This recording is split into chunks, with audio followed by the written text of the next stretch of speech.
చెప్పను. మరెందుకు అబద్ధం చెప్పను చెప్పను చెప్పను అని చెప్పి అన్ని అబద్ధాలు చెప్తున్నావు? నేను అస్సలు అబద్ధమే చెప్పను. అమ్మాయిల నోట్లోంచి వచ్చే ఫస్ట్ అబద్ధం ఏంటో చెప్పనా? అబద్ధం చెప్పను అని. ఛీ, ఇదిగో ప్రవళిక, నిన్నే. ప్రవళిక, సర్లే గాని నేను అడిగిన దానికి ఆన్సర్ చెప్పు. అడుగు. నేనంటే నీకు ఇష్టం లేదా? లేదు. కళ్ళలో చూసి చెప్పు. లేదు. నిజంగా?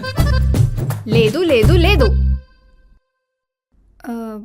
ఉంది. నాకు ఎప్పుడో తెలుసుగా. లేదు లేదు లేదు లేదు అందుకే నీ ముందు ఎంతో ఓవరాక్షన్ చేస్తుంది. నీకెలా తెలుసు? నాకు ఫేస్ రీడింగ్ తెలుసు. ఓవర్ చేయకుండా నీకెలా తెలుసో చెప్పు.